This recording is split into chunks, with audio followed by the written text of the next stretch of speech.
Hey everyone, welcome to the Boucicaut Teaches podcast.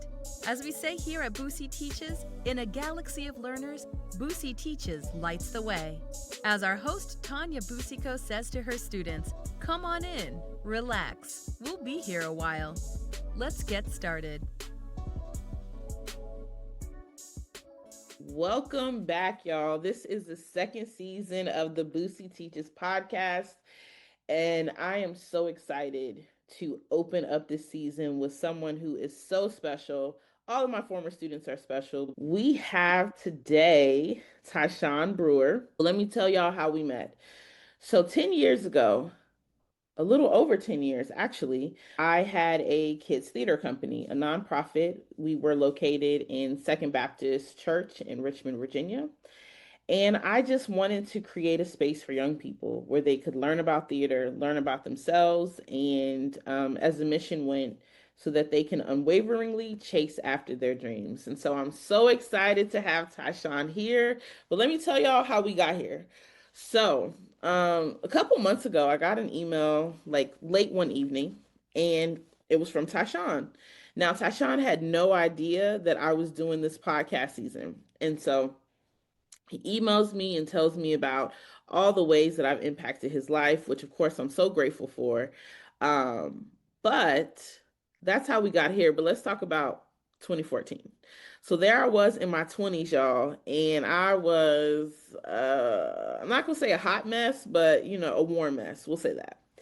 And I just had this passion to be able to support young people. And I didn't know what I was doing with the nonprofit. I did have some help early on. Shout out to Ashanti and Miss Gwen, who helped me navigate the whole nonprofit process. And shout out to Theater VCU. And Tyshaun was one of my students. And it was so great because that program was so special because I didn't know if we would even have students. Yeah, that was just a beautiful time. And so the program was about 6 weeks, the Courage Summer Program, where middle school students were taught so many different things about theater history, how to produce a theatrical production, how to write a play, all the things, improv. Because I partnered with Theater VCU, I was able to bring in quite a few students to be able to teach. Shout out to Raven, who was our main teacher. And yeah, she was, yep. Raven was phenomenal. But one thing I remember about Tyshaun, especially as a kid, y'all, and I'm holding back tears because he is grown now. Like, oh my gosh. I know, voice change, like, oh my gosh. I was thinking of seeing like middle school Tyshaun, but no, we all grow up. And one thing that I appreciated about Tyshaun was just your ability to rally the other students when it was like, y'all, we need to be quiet. Y'all, we need to do this and that. Y'all, we need to very much a leader. No, but also still a kid, right? Sometimes goofing off, which is nothing wrong with that. But just really being open to all of the activities we did. We did a whole lot of different activities. And I never remember a moment where you were like, oh, I don't want to do this, or no, why are we doing this? And I always appreciated that because I was in my 20s. Because y'all, I didn't even realize how, like, I couldn't even have been their parent. Well, I could have technically, but we are not that far apart in age. And so it was just like, what? Like, you're really just a big sister, like. Right, exactly like a big sister. But I appreciated just because I knew how hard middle school was and how hard it is to navigate your feelings, emotions, who you are, who you're hoping to be. Sean was a singer and just built a great relationship with his family. And yeah, it just was a beautiful time. And I'm so excited to be able to officially welcome him to the Boucicaut Teaches podcast. That being said, if you want to share a little bit about what you remember from that time, that'll be great. Well, first of all, thank you for having me, Miss Boucie, Miss Tanya. It's great to see you again. Lovely to reconnect. So just going back to like how I discovered it all, I remember I used to always ask my mom, like, I want to do something during the summer, like just sitting in the house, reading, watching TV, playing their bikes around the neighborhood. That's cool and all. I need something new, right? And so she did hear one of the ads on the radio. And she was like, I'm going to put your extra tail in this summer camp. But so she was like, yeah, I'm about to put you in this program. And I was like, okay, bet. So I show up and it's in this church. And I was familiar with Second Baptist. I grew up in Richmond, so I've been, around every which way. So like I was like, oh, okay, bet. Like what's happening? What's going on? And I get there and I'm a little confused. I don't know nobody. But I do see Miss Tanya, and she's there. She's like a ray of sunshine. She's trying to get things together, and she's just smiling through it all, right? But I did get there. I started to know the kids about the program, and I remember we just kind of just dove right in, and you guys really worked on us as far as connecting with each other as a group first. So we did a lot of team bonding exercises, a lot of playing around, a lot of getting to come out of our shells. What I do remember very vividly is that a lot of those people back then, except for one girl, and I completely forget her name, but she was so funny. But a lot of us were pretty shy. We were really reserved, really quiet type. A lot of us, except for me, obviously, because I told my mom I wanted to do something. But a lot of them, their parents just put them into this program. They really didn't know exactly what to expect. But you guys made it work for us. You got us interested in it. You showed us the different paths with artistic expression, whether it be through acting. We wrote our own play. They did. We dressed ourselves, like we came up with the format. It was really invigorating, and it showed kind of like what the process was for putting on art. Right? It's really layered. Like we spent the entire summer working with each other and trying to build this play up from the ground up, not knowing exactly what it's going to be, not knowing a vision, a title, who's going to be what, right? And still want to make sure that everyone's going to be respected in that process. You guys taught us that early on as well, making sure everyone is included, right? It's our play. We can make sure, we can tell our stories. It was called Our City. And it was basically like the day in the life of this middle school girl, because we were pretty much all in middle school or elementary school back in that time. Mm-hmm. And how she went to school the day in, how she wanted to be validated by teachers, how she wanted to, kind of like, talk to her parents, talk to her mom, and things of that nature, and how difficult it kind of like was. And just like, again, just finding your people. And so it's called Our City. And that was really dope, bro. And I remember you guys put so much work in just to like, get us to that point. And I'll always appreciate those memories forever. Oh, I'm gonna hold it together because y'all, we cannot be crying on this podcast. At least not at the beginning. Not right now. We're gonna get there. Yeah. This reminds me, I don't know if you probably didn't know this because I didn't say this at the time, but part of the other reason that I created Perfect Love Community Youth Theater was after the acquittal of George Zimmerman, who had murdered Trayvon Martin. There was a big time, yeah. Yeah, because that happened in 2012, 2013. And that really was the impetus for me to be able to, in addition to artistic expression, what I believed was young people deserved voice. And we did not get a chance to hear Trayvon Martin's voice. And I said, well, I'm in Richmond and we need to know what young people are talking about. We need to know that, what's going on in their day-to-day life, and we need to hear their stories for them. And so that just makes me feel great that like what I hoped it would be, you experienced that. Okay, let's go ahead and get started. Woo, Lord. Okay. First question is, how are you today? I'm phenomenal. I'm excited. I'm happy, I'm healthy, I'm blessed. Yeah, I'm pretty good. Life is amazing right now. I'm enjoying the summer. Good. That being said, this wasn't a question, but can you just share a little bit about, what you're doing with your life, where you're going to school, all those big accolade things that you're working on? Oh, girl, where do I start? Okay, there. So again, my name is Tyshaun Brewer. I am a senior social work major at Norfolk State University, the illustrious Norfolk State University. Yes. And I do a lot on campus. I am a member of Phi Beta Sigma Fraternity Incorporated, where I serve as a social action chair. I've been the president of NAACP. I've did SGA. I've worked in the legislative body, a part of as a Senate parliamentarian, and then I also served as associate justice. If you know what that is, if you're ever like getting any type of disciplinary trouble in college, that's what that is. Those are the people that come see you. I'm very active in student activities. I'm very committed in the community in general. Like I said, I'm in NAACP, so civic engagement, social action, and community work is really, really important to me. I've worked on several campaigns. I've had the pleasure of being asked to speak at certain legislative forums. So it's really, really, community and engagement is really, really important to me. So yeah. Great. We had to make sure, and I'll probably clip this so it can be somewhere else.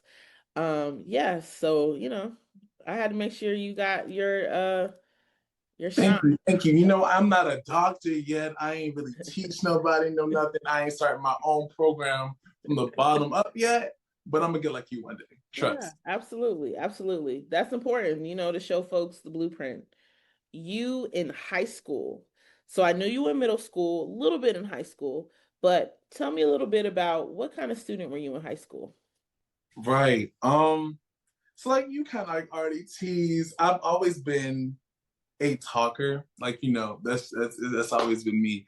And it was like, say what I need to say or communicate how I'm feeling. But I never have really been very sure of myself. Something that, I was really, really struggling with in middle school. Middle school is rough for everybody. Like, everything's changing and blah, blah, blah, blah, blah. And I went to Franklin Military Academy. You did. Which, first of all, not only is it middle school, which sucks, it's a terrible time, but then you're adding military stuff on top of that. Yeah, I remember. That unlocked something in me because I said, "Oh yeah, yeah." It was crazy. So I got up out of there, and I wanted to continue working in the arts, but I wasn't really sure, in like my acting bag just yet. But I did remember I loved to sing. I loved to sing, and I sung all through middle school, and I got kind of put in musical groups and got to perform in different places. So I was like, I'm gonna audition for. I know I wanted to go to a specialty school, again focusing on college and building my resume. So I was like, I'm gonna apply to this specialty school. It's Appomattox Regional Government School for the Arts and Technology. I listened to there once I heard about it. And there was this TV show at the time called Victorious. I'm not sure if you knew about it. Yeah, but it was on Disney, right? But it was on Nickelodeon. It was on Nickelodeon. Oh, Nickelodeon. Oh, yep. And Ariana Grande up and through there. It was fun. It was a good time. I was like, okay, that's gonna be my life. I'm gonna live that. Right. So I applied to that school for vocal performance because I couldn't really act. I wasn't really sure if I could act at that point. And I got in, which was really, really surprising. So I went there, and during that time, I continued to be engaged. I wasn't that engaged in middle school. But in high school, that's when I started to feel like myself flourish, especially in actual curricular activities. I organized a Black History program one year, which was really, really fun. I did United Nations, Model UN. I was in an a cappella group. I was actually in an improv group for 1 year, which is really, really fun. I used those skills that I learned back when I was doing Perfect Love. I did a lot, man. I was, again, and it's an art school on top of that, so I'm singing up and down the stairway and here and there, and it was really, really fun. So I got to really find my tribe and found my community at that school. And I would say that school, especially with it being an art school and a technology school, it was a place for creativity. And people really approached every situation and every person with a more open mind. And so it made me realize I don't have to have my guard up. I don't really have to be this type of way or that type of way. I can really just find who my authentic self is. And once it did take a while. High school is rough. It's still at the middle school where you're still finding yourself. Right, you're not really sure who you are as an individual, but eventually I did, and I became somebody that I'm really, really proud of. Oh, I'm holding back from oh my gosh. Okay. Absolutely. I remember, yes, you were at the military school because I know I went up more at least one time and it was what? is this a jail? Like what? Like what is it? Yeah, that part of my life, like out right. of memory, I can't think of. Right. We're gonna pass that. We're gonna bypass that. Thank you for that. And so you're navigating high school, trying to figure out who you are, trying to find your people. So we get through high school. Now we get to college. Let's talk about college. I'm going to do the questions a little out of order, but let's first talk about what was a major factor or factors in deciding that you wanted to go to college. I know that you mentioned that was something, a part of your journey and desire in middle and high school. But tell me a little bit about like what were some factors even back then or even in high school that made you say, I definitely want to go to college? Oh wow. So I'm gonna be as honest as I can.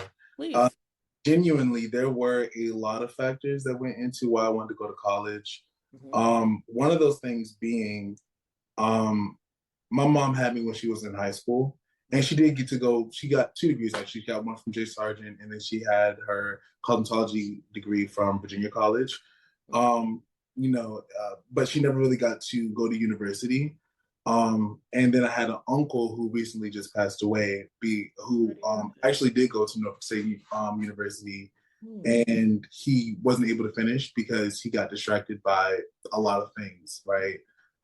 So his grades slipped, he lost a scholarship, it was a lot going on. And so I remember that when I was a kid, they kind of like saw like, I was pretty smart, and people always be like, oh, you're going to go to college, you're going to go to college, you're going to go to college.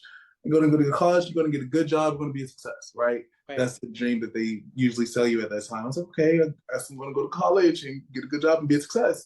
That's my path from here on out. I'm going to be like, the one who goes to college. Right. So it always really had my attention. I was like, okay, I'm doing the things in my life that would lead me to it. That's also one of the reasons why I went to the military school. Because one, in 5th grade, my teacher was like, you need some discipline. So she did it. And I was like, no. But then the guidance counselor pulled me aside, and she was like, it looks good on college transcripts. And I was like, girl, you got me so, yeah. Right. And it was on my college transcript. So I had a great time. But yeah, so when it came to college, I was okay. And then going to governor school, that's pretty much what everyone else is doing as well. Right. We're all just focusing on going to college. It wasn't really sold on me to like not go to college. I thought that was just like the next part of my life. Hindsight 2020, I am really, really happy that I went to college, but I wish I had the knowledge that, first of all, college is not a requirement, right? Nothing in your life is a requirement. You get to build your own life. Nothing's scoped laid before you. Finish high school at the very least. Right. But when it comes to college, really, really be confident in what you want. Yep. I appreciated colleges as me as an individual because I love to explore, and I think it was beneficial to me in that way. But everybody don't have to go to college. But do what you want and follow your heart that leads to like success. With that being said, so I went to college, and I don't regret it one bit. I went to James Madison University. And I continued to study music. I was like, this is what I've been doing in high school. I'm going to keep doing it now, right? And I was in those classes around those people. And I realized music really wasn't my thing. Like, it was a hobby of mine. It was something I really, really enjoyed doing. Like, I love singing. I love being around artists. But music theory, hard. It's disgusting. It's like made up a little bit, but also there's like a science to it. Right. I was like, okay, I was taking a couple of those classes, and I was like, this doesn't get easier. It gets harder and harder and harder. I hate it. I'm like, I hate it. And then the real reason why at that time I thought I wanted to go into music was because I wanted to be an A&R, which is like works on like the music production side. Those are the people that goes and recruit the talent, brings them back to the record company, and tries to build them into like the great star, right? And at that point, I think I had recognized there was a lot of talent within my community in Richmond. I wanted to be able to broadcast that talent and give these people those opportunities to become the star that I saw in them, right? Because even today, I still go to open mics all around the city, and even in 757, and there's still so many undiscovered artists and just people who really just need that opportunity. But I took a couple of music business classes, and I started to see like, you know, the music business, as in like the record labels and everything, is a little shaky, right? And my heart really won't in it. So I'm not really feeling the rest of my classes. I came here for music business. I don't want to do that anymore. While I love the community that I found at JMU and all of my friends, like they were my heart, my home. I was like, I'm not really feeling this no more. So I took a semester off. And I started like, you know, really to kind of see what I wanted to do. And that was like in 2020, first of all, COVID. COVID learning, terrible, highly, like, you know, don't suggest it at all. It was disgusting. And so, first of all, I hated that. And then that's when Ahmaud Arbery and George Floyd and Breonna Taylor, it was a lot happening all at once. And it was kind of like an ignition in me of like, you know, something I've been focusing on. Again, like in high school, I was like, you know, really big on history and the Black History program. So like, you know, civil rights has always like been in like, you know, my mind, and just remembering where we were, but I never really thought, I felt like that moment we were regressing. And I started to realize like, you know, what I could do as a community member because I was out there protesting and everything. And so it kind of like shifted. So I realized like, you know, okay, I want to go to school for either social work or I want to go for communications because again, I love to talk and I'm pretty good at media and everything like that. And so I felt like, you know, that was another strong suit, but like, you know, my heart was on social work and doing things for community. So once I learned I wanted to do those two things, I was like, if I'm going to do that, I'm going to learn from Black teachers, no offense, but these are skills that I would like to acquire with the Black perspective in mind, right? So I went to Norfolk State University, and I've had the time of my life, man. I've done, again, so much. I've met so many amazing people and have been blessed with so many different opportunities. And yeah, that's basically how I got here. And I graduate next year in 2020. I'm super, super excited. Yes. After I get my degree, I want to get QMHP, which is like a qualified mental health practitioner. And then I want to focusing on family counseling with that while I go to grad school, get my master's. And then once I get my MSW, I want to become a healthcare social worker and really focus on that. Yeah. Okay. Well, we're gonna back up a little bit because I want to pull out a few things. First of all, you're right. College is not for everyone in the traditional sense. And it's so interesting. Well, first of all, I send my condolences about your uncle. Thank you. Thank you. And I do remember your mom being young because your mom was older than I was, but not much. Yeah. Yeah, when you said, yeah, your mom, I was like, yes, his mother was young. Make sure you send my regards to her, if she remembers. She definitely remembers you. I told her all about it. I was like, girl, you will never guess who I've been in contact with. Yes, please. Yeah, please send my regards and my love. But I love that piece. And that's a major part of what I'm trying to do on like a writing side to Boosie Teaches. So we have the podcast, we have other things, but one of my dreams is to be able to offer college level courses to some degree to the community because of access. Like people deserve to have quality education, and there were a lot of people who will never walk through a college classroom for the, for the reasons that you mentioned, right? There are people that, have children young, or there are people that school is just not for them. That setting is just not for them to thrive. And so I appreciate you saying that. I also appreciate you saying that there was never a time where you didn't think college was an option. I think that that's so important for young people, older people, everybody to know that if that is a desire for you, then there's a way, there's a path for you to get there. Another thing that you said that was so powerful was breaking out this idea. And we talk about, let me see if we do talk about, we talk about dreams. We don't really talk about purpose too much, but I love how you separated this idea that yes, you have a love for music and it's great. It's great as a hobby. You spent all this time, but now you're channeling that passion into helping people. And it also seems like you were already going to do that with A&R. Like that was like a music industry shepherding, a music industry way of doing a type of social work with people. Mhm. And so I love how you were able to discover that. The other thing I want to tell you is like, even with the timeline, not that you mentioned the timeline per se, like you said, you took a semester off, but I also want to say, like, in my journey, when I was in undergrad, I had to take a semester off, a fourth semester, because I had struggled in undergrad. I was on academic probation every semester, every fall. It was like, I oh, would never guess that from you. right. I Like, know. I I know. thought like you were like this genius when I was a kid. I was like, oh my gosh, she's got that math. Yeah. Well, really, it was because of my mental health. Because I too went to a PWI, went to William and Mary, and coming from a religious family, my family wasn't big on therapy, and I really needed therapy. And I was like really depressed in undergrad. And then, and so for me, it wasn't about the aptitude, it really was about, becoming self reliant, having coping skills, and all those kind of things.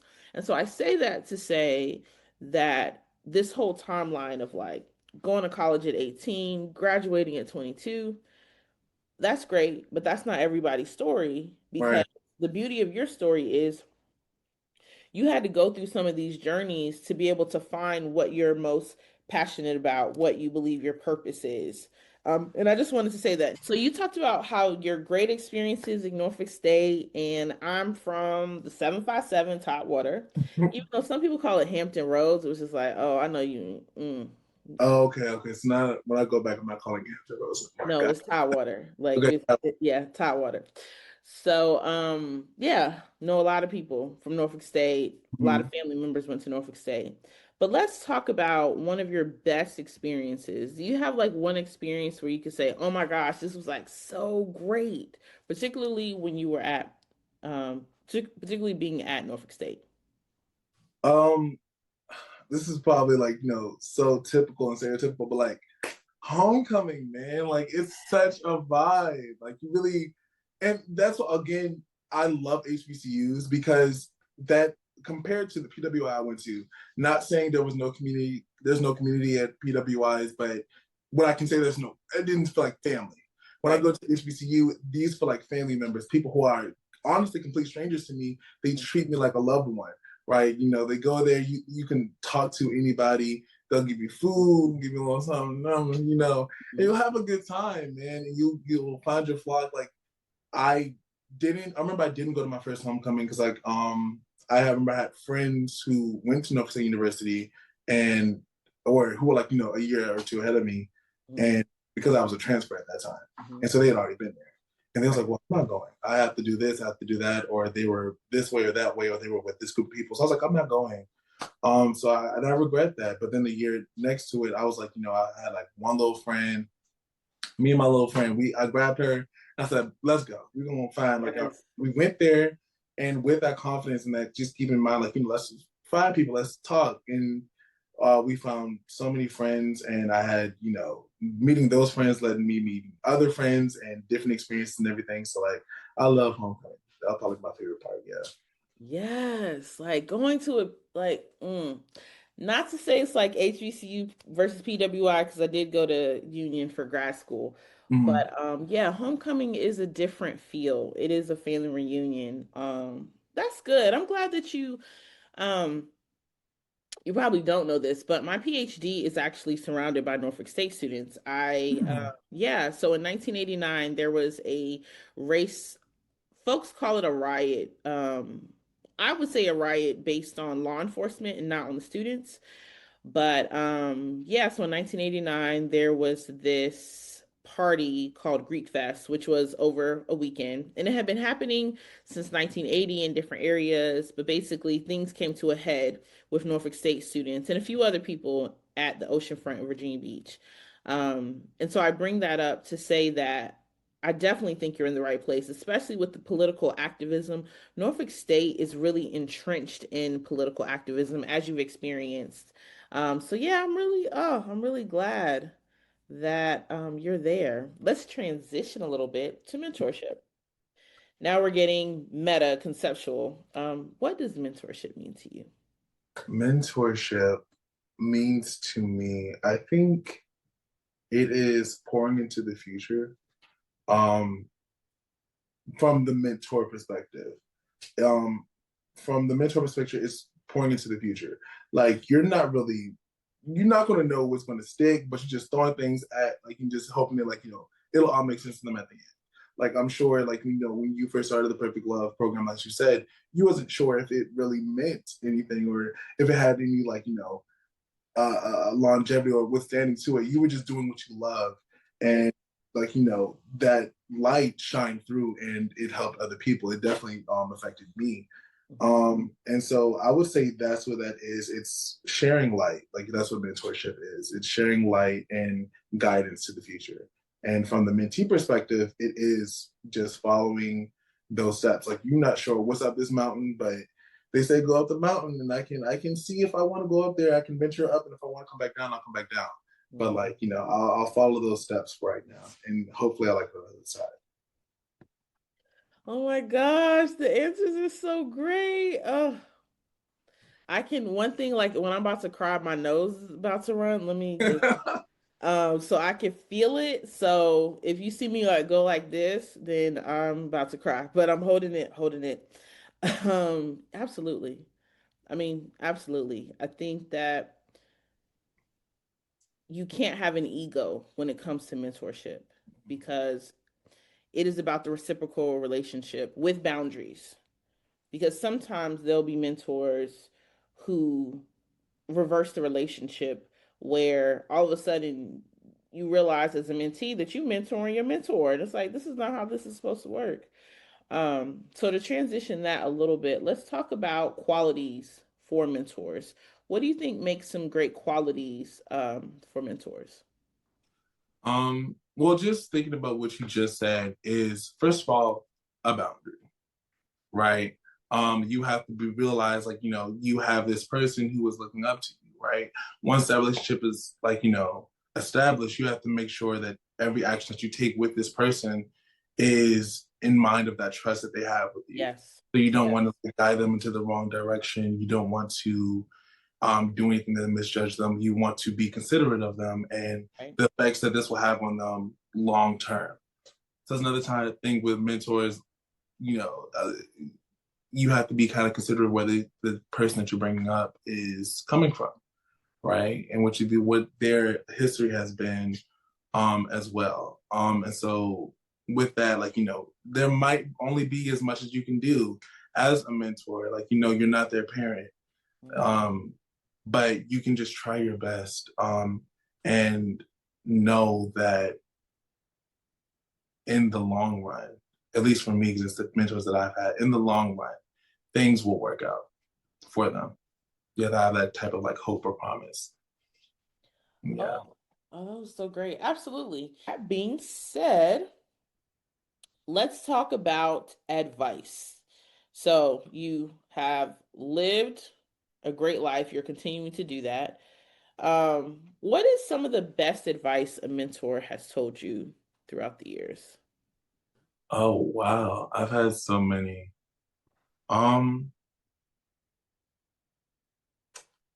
There was this lady who went to my church. Her name was Cheryl Jones. She unfortunately did pass during the COVID time as well. But I remember what she really, really taught me to do was, first of all, be respectful, right? You're going to get irritated. You're going to get upset. People are going to piss you off. Don't lose your cool. You can smile through it. If something's not for you, just let it not be for you. You don't really have to go back and forth, right? And even in those moments when you do get upset, let yourself feel your feelings, but work through them. Don't just get stuck in that spot. Like, I remember when I used to get upset as a kid and I'd call her and I'd be like, please don't get me. And I'm sure like there were times when she didn't want to, right? Like, I don't want to be around some kid. But she like, she picked me up and we go get ice cream and we drive like an hour away all the way to Midlothian, Virginia, and we go to Brewster's and we just talk. And I would talk her ear off about how I'm feeling and how I feel isolated or I don't feel heard or seen by my family and this and that, or any issues that I'm having.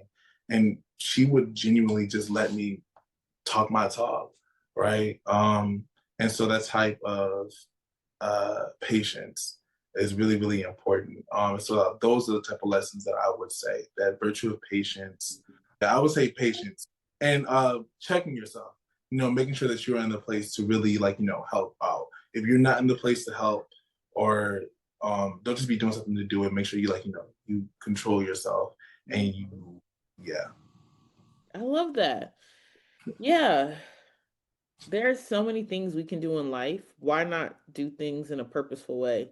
Yeah. Yeah, right. And I love that you said that, because to connect that to working with young people, a lot of times because of various events, be it traumatic or not, a lot of times people stay stuck. Yeah. And they're not able to kind of work, not kind of, they're not able to work through things in a positive and healthy manner. So I love that you said that. Let's talk a little bit about dreaming genius, and genius. So let's talk about your dreams or goals. Let's forecast together. So, what are your current dreams right now? What are we dreaming about? So, like I said, I just want to graduate first and foremost. Then I want to get my SW. I really want to move to a big city. Hmm. I'm considering New York. I love New York. I'm about to go there for Pride this Okay. upcoming week and visit some friends. I'm thinking about Texas. Yeah, Down there, we live in a weird time. We live in a weird time. we do. So yeah, but I definitely I love being in a city, in a community, and around people I can't do, the country life. Uh, so yeah, I want to move to like a really big city, and become a healthcare social worker, because I believe, especially with considering Black lives, we face too many disparities. Yes. And I believe there's a lot of corrections that I can make there and considerations. And I can be a voice to call out those instances if I see them. Okay. And then just focusing on political activism. I want to focus on micro social work, which is again focusing on like individuals, counseling, all that stuff. That's what people usually think about social work. But Right. the macro, the bigger, broader scale of it is those people who start those nonprofits and work with your politicians and the constituents of an area, and make sure that their voices are being heard and being considered. So I want to possibly be a lobbyist. Mm. Yeah. Again, working with NAACP and everything. And then maybe towards the end of my life, focusing on teaching. I want to be a professor at a school. Yeah. Okay. And just teach everything that I've learned without my lifetime to connect. Yes. Oh, great. Let me actually write down, because you are teaching me. You said macro and micro social work. Yeah. So Oh, it's three or four distinct branches of social work: micros and individual counseling. That's when you work with the family. If you're working with a child, you really have to work with the family, because again, you really can't work outside of it. right. There's like the counseling part of it, and then meso is like the community work. Those are the nonprofits. Perfect Love is a great example of meso social work, actually. And then macro would be like focusing on policy change, things that affect the broader spectrum, the culture. Yeah. Okay. Okay. So big city. Yes. So living in LA from Virginia Beach. Well, lived in Richmond, moved back home for a little bit, COVID, right before COVID hit, and then stayed and then came out here. It's definitely a transition living in a big city. LA is humongous. So while you have New York with like all those people, LA is like New York spread out. So yeah. But it's cool though. Also, how is LA right now? It's like y'all are all A through lot the. going on. Yeah, but because LA is so spread out, activism is different here. So what's happening right now with different protests, and like where the LAPD are being harmful to people, I would say at times. That's happening more downtown. And so I'm about maybe like 25, 30 minutes from downtown, but everything I do is in South LA. So you have to kind of go, I'm like up north, and you kind of have to go down through that area to get to South LA. And so think about it like this. So if you're from Richmond, it is like me going from Chesterfield to Henrico, having to go through the city of Richmond. Right. So you can't go south without going through the downtown area. But yeah, things are dicey here, right? What you'll find is there are a lot of people who are like, oh, I'm fine. That's going on down there. That's them over there. But as we know, being in community with folks, eventually, you know, people can come for you. Right. And you start being affected. Yeah. Right, right. On on. Where it's like even with the fires, for example. Mm. It's like, oh, what's going on over there? That has nothing to do with me. We're doing great. But even with the fires, like even though I didn't live that close to some of the fires, I was close enough that there was ash coming out of the sky like rain. Yes. Yes, the air quality was terrible. But people could say, like people in my own building, I live in an apartment building, and they're like, we're fine. We're not that fine if we can't breathe down here. Up here, like it's not, these things affect people. So, long answer to your short question. I'm very much aware of what's going on. Like it's always something happening. I feel like there's always um, a time or a reason to pour into the community of LA. This is happening like that. I think about Skid Row. I think there's so many areas for development, and so many places that I would love to see some more community engagement within LA.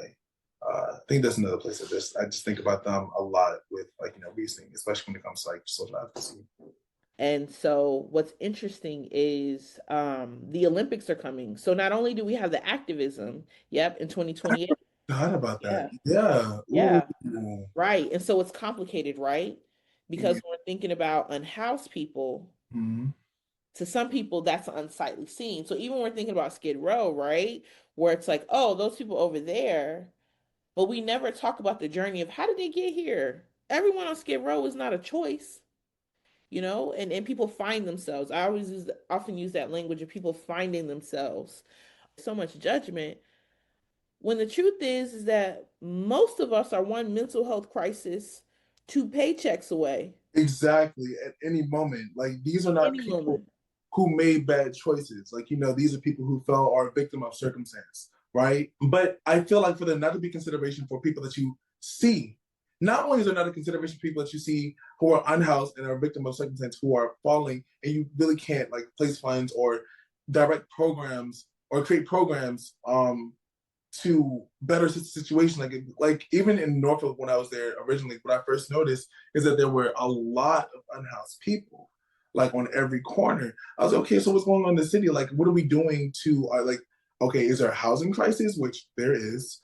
Okay, well, why is there a housing crisis? Why is it the cost of living so expensive, but the pay wages aren't the same? Why are there no job opportunities? Okay, is there Section 8 housing? Like, what's going on? How can we fix this issue? So I'll talk to the politicians that I support. Those things I talk about. Okay, first of all, education. Yep. But second of all, what are we doing as far as housing? Yep. And then I see a lot of people in the community, and I really want people to focus on politics. I always say people need to focus on politics. I always explain politics because I understand it. Like, I love seeing it. I love seeing it. And I eat it. I watch that more than I watch Badness. Like, I love seeing it. And I try to tell people how the political levels work. Talk to your city representatives. Talk to people in the community. Right. So yeah, man, I feel like we really, really have to be more considerate of each other. And again, not necessarily having pity on anyone or thinking less than. Not anyone who is higher above you, who you think is more successful than you, or less successful. Let's not use those type of measures. At the end of the day, we're all human beings, and we have to get through this life together, whether you like it or not. I know that you said your iPad is about to die, so to wrap this up, I do not think it's appropriate to do the top 5 dead or alive because I want this part of the conversation to be strong. But I want to say, what are any parting words you have before we conclude this amazing episode? I'll definitely have to have you back at some point. I would love to. Well, first off, as I said in my email, I am extremely proud of you and everything that you've become and all of your accolades. Like, you were a leader to me back then, and especially to me back then, hearing your story, and you have grown into an even bigger success of what I thought to you back then. Like, and what you said before, like you would say, like, you were struggling. You said you said, what you say, not a hot mess, but like a warm mess. A warm mess. Yeah. Yeah. I didn't see that. I saw someone that I was looking up to. Mm-hmm. And yeah, you were going through that, but at the end of the day, you were still sharing your life, right? And you were still doing something that you're really passionate about and that you love. And so that's like, my parting words to anyone listening right now. Like, keep doing things that you love. Success, bro, that's, immeasurable. Like, I hate competition. I hate comparing myself to other people. Live your life and do things that you love. Of course, you have to do things smart. You can't just do things that you need money, unfortunately, right? You have to smart plans, but make sure that the things that you do in life that you can be proud of, right? So yeah, that's what I have to say, man. And pay it forward for the next community. Kids, you don't have to go to college. You don't have to go to college, but explore your choices. Approach life with that sense of what's the word I'm looking for? Curiosity. Yeah. Thank you so much. Thank you so much for joining us for this very first episode of the second series. It's been a long time. I haven't recorded in 4 years. But I know. About this time now. Yeah. Yeah. So it's time. I can't wait to listen. Yes. Thank you so much, Tyshaun. I just really appreciate your email, your feedback. And again, I'm so proud of you. And just full circle that you're at Norfolk State of all places. I wish you the best. And as we say here at Boucie Teaches, in a galaxy of learners, Boucie Teaches lights the way. I'll see you next time. Bye. Thank you for having me.